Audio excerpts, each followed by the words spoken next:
Hello again, Commanders, and welcome to another Elite Dangerous video. Now, it has been a long time since I posted one of these, and there's a very good reason for that I will get to in just a second. So since last time, I've done a lot of trading, and I actually bought the lake on Type 9, which earns me, well, a shit ton more credits, actually, making probably 900,000 on a two-way trip. And I stopped at 100 million because I wanted to try something else out. So I went for exploring, actually. I bought an ASP, I upgraded it, and then I made the mistake of going towards the center of the galaxy. And that is the exact reason why I haven't posted in such a long time. Because, believe it or not, it takes a very long time to reach the center of the galaxy. So in this video, I'm going to talk a little bit about exploring and what kind of equipment that you need, and also just general tips and tricks that can earn you precious seconds on your journey towards whatever it is that you want to explore in this galaxy. Now, what kind of equipment that you want to buy for your ship really differs depending on what type of exploring that you plan on doing. Say, for instance, that you just want to explore a couple of systems very close to home. It is enough just buying a fuel scoop and a couple of scanners and you will be on your way in no time. Having said that, if you want to go on a longer trip, say for instance towards the center of the galaxy like I do, there are some things that you probably should upgrade so that you don't go insane because of the long time that it will take to travel there. Otherwise, it really comes down to the amount of time that you have on your hands and the amount of time that you are ready to invest in this game. So going into the details of the essential exploration modules that you'll have on your ship, we're going to start off with the fuel scoop. And it's something that you have to have with you if you do decide to go out exploring, because it's the only way that you'll be able to fill up your fuel tank. Now, I wouldn't recommend going for a very expensive one, because it doesn't really matter. Go for a mid-range one, because the way that you should be exploring is that whenever you drop into fuel scoop, you're also going to be looking in the galaxy map at the same time, plotting your next route. And say that you have a grade A fuel scoop, it's just going to finish scooping fuel faster than you can get out of the menu. So you'll just be standing close to the star, not scooping any fuel. So you won't win any time by having a very good fuel scoop, so to speak. The scanners that you have on your ship come in two different versions. You have your Discovery Scanner and your Surface Scanner. The Discovery Scanner is what you use to scan a whole system. And I would highly recommend going for the Advanced Discovery Scanner, even though it can be a little bit pricey, because it's the only scanner that will definitely scan the whole system without missing anything. So you'll only have to scan a system once, and you will discover everything within it. And that's a huge help if you want to save time on your journey. Now, the surface scanner is not as important. It's what you use to scan individual stellar bodies.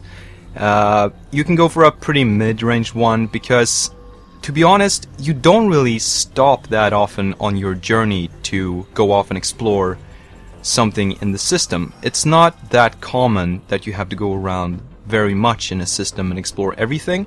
I find that, at least for me, it's easier if I just pick a target from the galaxy map, go towards it, and then kind of explore the area around where I've chosen to go, and not explore so much on the way, because it seems pretty much like a waste of time. Now, one big problem that I've seen people run into a lot when going on these longer trips is the fact that modules in their ships gradually break down and eventually fails completely, leaving them stranded on the other side of the galaxy. And the only way currently to tackle this problem is by buying what is called an auto field maintenance unit, which will let you repair modules within your ship in flight. It works by using its own charge, sort of like an ammo system, so it can only be reloaded on stations, so you should use it conservatively. Now that you have all the essentials for going out exploring, the next thing that you want to look at is your ship's jump range. And it's something that you want to increase as much as possible by upgrading your frameshift drive, your power plant, your thrusters, your power distributor. I also think there are a few other modules that will also increase it, but I cannot check since I'm still lost in the center of the galaxy because I did not upgrade my frameshift drive. So take note, don't be a dumbass like me, upgrade your drives. Continuing with a few tips and tricks that can be useful when you go off exploring, I want to start off with a galaxy map because it's the tool that you're going to be using a lot. And the grid system is very useful to know about as well because it saves you a lot of time when you're plotting a route, because you can kind of see how far you can go without having to go in very closely and look at individual systems. You can kind of just like look at the grid and see instantly how far you can go if you know your jump range. Also, when plotting a route, try to never finish on a non-scoopable star, because it's, well, it kind of speaks for itself. You're not going to be able to scoop any fuel from it, and you're going to have to jump to another system to do that. And if you empty your fuel tank completely when jumping into a non-scoopable system, well, you're fucked. Also, look out for systems that have multiple stars close to the center, as there's always a risk of jumping into a star and dying. I did not know that until yesterday, when I almost did it myself, and, well, wasted my whole journey. So that's something I'm definitely gonna look out for in the future, and hopefully not succumb to. Also, you can look for some sites along the way. I do that a little bit, not a lot, because I'm always in the mentality of getting to my, well, destination as fast as possible.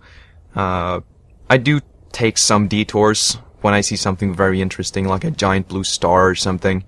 You don't have to, and if you're like me and just want to get to your destination, there's really no reason to. And if you have a lot of money in the bank already and you don't feel like exploring is really that important to you, there's even less reason to do it. When jumping into a new system, the first thing that I tend to do is start charging my discovery scanner straight away and looking away from the star.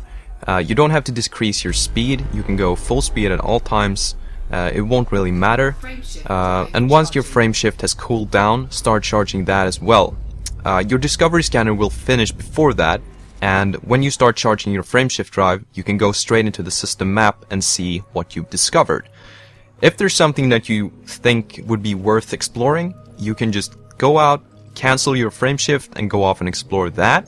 But if there's nothing, you can always just go back, and your frame shift will almost be done, and you can just be on your way towards the next system. Now, if you do decide to go off and explore something, there's a very useful key binding that you can use to target your next frame shift jump. It is not bound to anything by default, I think, so you're gonna have to go in and bind it to something manually. But it's very useful because you don't have to go back into the galaxy map and plot your route again. It will do it for you. I want to finish with talking a little bit about this channel. Now, I do have some ideas for what I want to do with it in the future, and as you probably know, there is a lot to this game that I haven't talked about already, since I have pretty much just gone into trading and now exploring. There is a lot in this game that I haven't touched any of, and that I really want to discuss with the community, and a lot of topics that I have yet to cover. So I will definitely look forward to that when I get back, which will take some time because I am, if you did not already know, I am at the center of the galaxy. Also, I do have some ideas for how I'm going to end my trip, because there is a very large dilemma within the community of a certain thing that I haven't seen anyone do yet. Something that people have been speculating about and kind of making theories of what will happen. If you've seen Interstellar, you probably have a good idea of what I'm talking about. If you haven't, well, then it's just gonna have to be a surprise, I guess. So yeah, there are a few things also complicating the channel. I'm going to start a new job on Monday, which will kind of limit my game time also. It's not a full-time job, so I'll still have time to play the game, don't worry. But I am applying for a test that you take here in Sweden, which will also make you eligible for university. So that's kind of a big one. That's something I just can't miss. I'm gonna have to study a lot before taking the test, and hopefully it will go well. I can't really tell beforehand. I've done it a couple of times before, and it's gone fairly well. So I'm having great hopes. But yeah, look forward to the surprise. As I said, even I don't really know what will happen. we're just gonna have to see. But it will be a great way to end the trip, and since I already have so much money in the bank, if you know what I'm talking about, then it won't really matter if I make it back, so to speak. So yeah, I will see you in a couple of days, and until then, take care and fly safe.